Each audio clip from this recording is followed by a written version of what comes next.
Silence used to feel safe. After everything I'd learned, the coordination, the arguments, the rooms negotiating my presence like a resource, silence became the only thing that didn't react. The only state that didn't invite correction.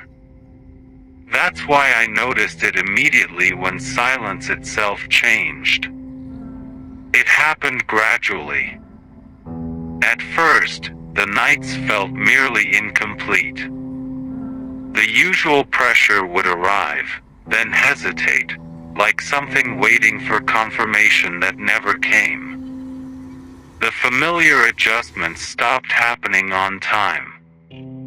Lights didn't dim when expected. The air didn't settle. The spaces were listening and not hearing back. At 2:17 a.m., nothing happened. No vibration.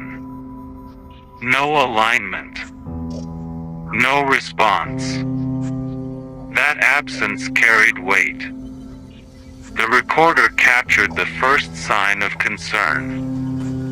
A low structural hum began and stopped repeatedly, like a signal being sent and resent. Not to me, outward. Through the building. Through the system. Then, faintly. Status? No reply.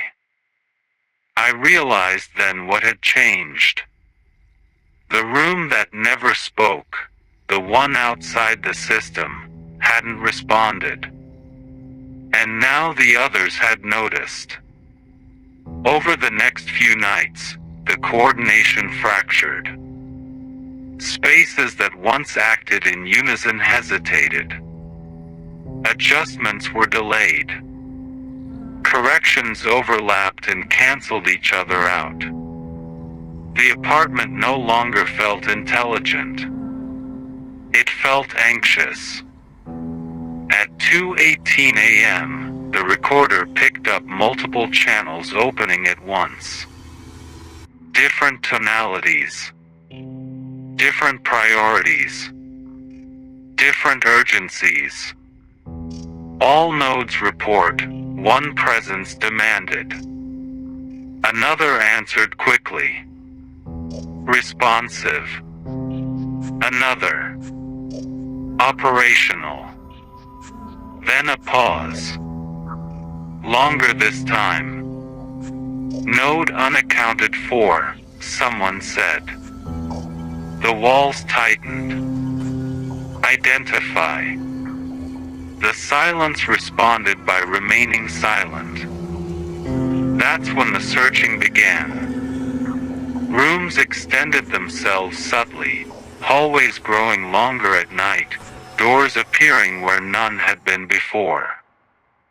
Stairwells looping back on themselves. Elevators stopping between floors. Not randomly. Methodically.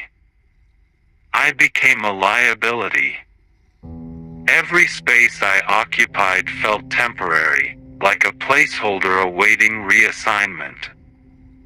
When I slept, the air around me tested different pressures, different alignments, as if trying to determine whether I was the missing piece.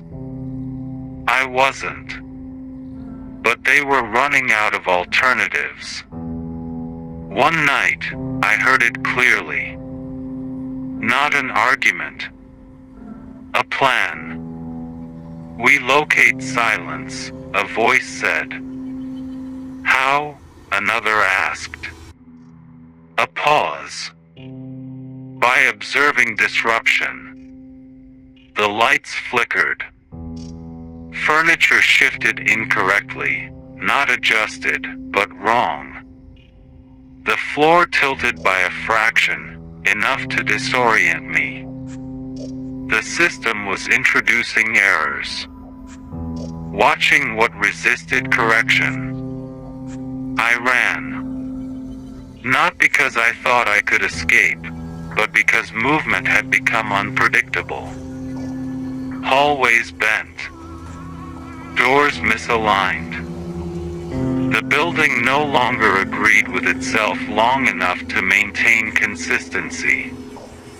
Behind me, the voices layered. Subject destabilizing environment.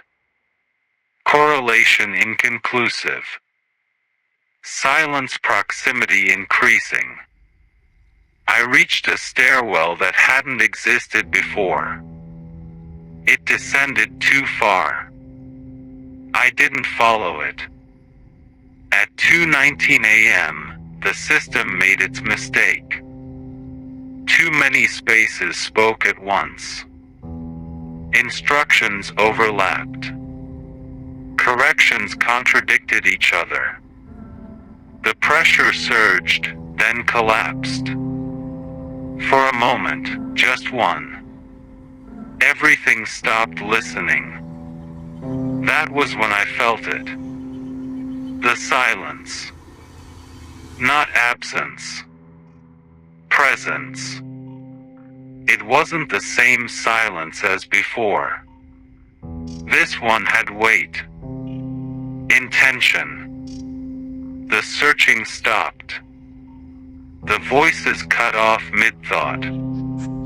The building froze, like a system that had just encountered something it couldn't categorize. The recorder captured a single line before losing signal. Flat. Certain. Do not proceed.